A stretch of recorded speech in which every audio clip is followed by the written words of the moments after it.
Actor Terence Stamp, who starred as Superman villain, dies aged 87. Terence Stamp, the English actor who played the arch-villain General Zod in the original Superman films, has died at the age of 87.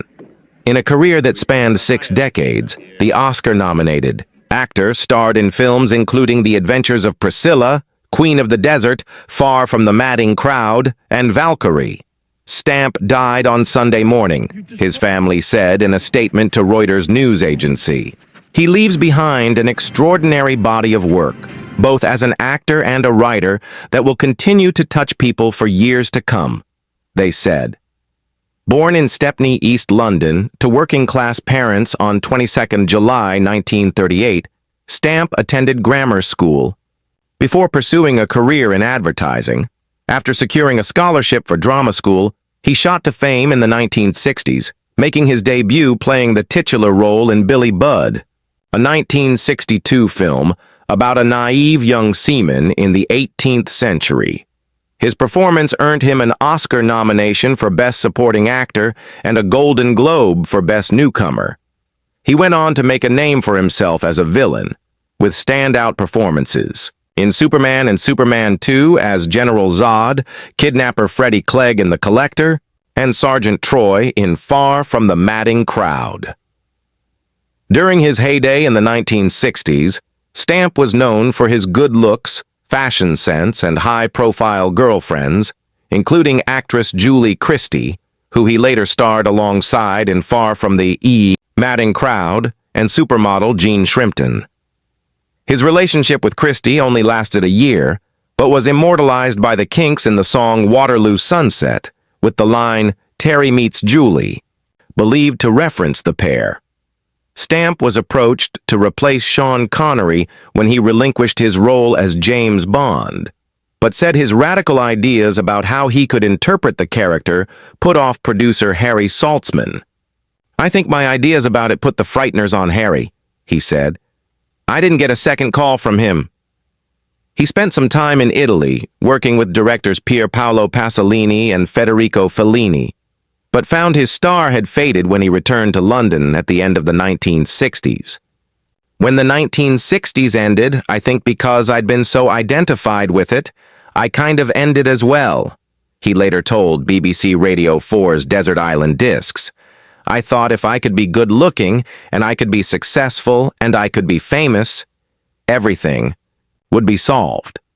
And when it all kind of came to an end, I thought to myself, there's been a lot of fun, but there hasn't been any real, deep, internal satisfaction."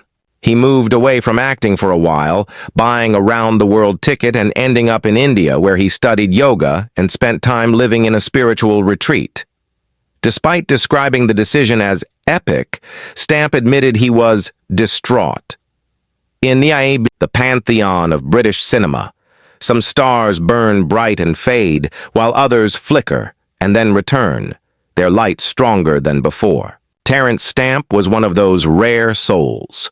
A working-class boy from the East End of London, he captivated the world with his soulful eyes and magnetic presence, becoming an icon of the Swinging Sixties and a cinematic legend who would defy convention for over 6 decades. Today, we look back at the extraordinary life, remarkable career, and the quiet passing of a man who was so much more than an actor. Born Terence Henry Stamp on July 22, 1938, in Stepney, East London, his early life was rooted in the grit and determination of post-war Britain. The son of a tugboat stoker, he shared a flat with fellow aspiring actor Michael Caine, becoming part of a new wave of talent that would change the face of British film. His journey from an advertising agency employee to a drama school scholarship winner was a testament to his raw talent and unyielding ambition. His breakthrough came in 1962 with his film debut in Billy Budd, a role that earned him an Oscar nomination for Best Supporting Actor and instantly cemented him as a star. The world was at his feet, and he became the face of a new era, with high-profile romances with supermodel Jean Shrimpton and actress Julie Christie making him a constant presence in the tabloids. He was a dandy, a rebel, and a heartthrob, a living embodiment of the cool Britannia aesthetic. But the trappings of fame bored him. In the 1970s, he stepped away from the spotlight, embarking on a spiritual journey that took him to India. It was a bold move that perplexed many, but it was essential to his personal growth, and it would shape the man he would become. He returned to the screen in 1978, ready to redefine his legacy, and redefine it he did. His comeback was nothing short of epic, as he delivered a performance that would become one of cinema's most quoted villainous turns, General Zod in Superman and Superman 2. Kneel Before Zod became a cultural touchstone, showcasing his ability to command the screen with an intimidating yet elegant power. He continued to surprise audiences with a remarkable range of roles, from the vulnerable ex-con in The Hit to the transgender woman, Bernadette Bassinger in The Adventures of Priscilla, Queen of the Desert. Stamp never shied away from complexity. His later career saw him in blockbusters like Star Wars Episode I, The Phantom Menace, and Valkyrie, proving his enduring appeal across genres and generations. In 2002, he found love and married Elizabeth O'Rourke, a woman 35 years his junior, though they would later divorce. According to Celebrity Net Worth, he amassed an estimated net worth of $10 million over his lifetime. Throughout it all, he maintained an extraordinary body of work as both an actor and a writer, penning several autobiographies. He was also known for his close platonic friendship with Princess Diana, whom he would often meet for tea and offer an objective ear. On Sunday, August 17, 2025, at the age of 87, Terence Stamp's incredible journey came to an end. His family announced his passing in a statement, saying, "He leaves behind an extraordinary body of work, both as an actor and as a writer, that will continue to touch and inspire people for years to come." The tributes poured in from fans and fellow artists, many remembering his iconic performances. One fan on Reddit paid tribute to his final film role in Last Night in Soho, calling it a high note for a great career. Other fans on social media posted their love for his performance as General Zod, with one writing, "R.I.P., may there be no weight staying his feet on his great journey. His work in film, his contributions to the arts, and his unique place in pop culture will forever be remembered."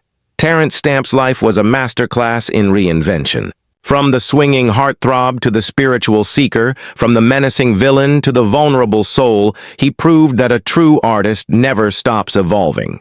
He was a testament to the power of following your own path and creating a legacy that is truly your own. "I never imagined this would happen," he told Desert Island Discs. "I always thought after 6 months or so, some great part would come up, and nothing did." Had opportunity finally arrived in 1976, when he was offered his most high-profile role as General Zod in the first Superman film, returning to the silver screen. The following decade saw dozens of appearances in films including Star Wars Episode I, The Phantom Menace, A Song for Marion, The Adjustment Bureau, and Last Night in Soho. "My only regrets," he told Desert Island Discs, "are the films that I passed on because I was fearful." Noting Camelot and Romeo and Juliet with Audrey Hepburn, he added that he would like to have them in my canon. One of his most celebrated and notable performances came in 1994, when he played a transgender woman in the Australian film The Adventures of Priscilla, Queen of the Desert, earning him BAFTA and Golden Globe nominations. Stamp was reportedly on board to return for a sequel to Priscilla. Director Stephen Elliott confirmed last year. Elliott described the then 85-year-old Stamp as the fittest man I've ever met in my life, who has never drunk and basically eats grass. "It took him a long time to think about it until he got there," he told The Guardian. "But eventually he said to me, 'You know what? You're right. We're not finished yet. The story is untold.'" What is your favorite Terence Stamp performance? Let us know in the comments below. And if this video touched you, Please give it a like and subscribe for more stories on the icons who shaped our world.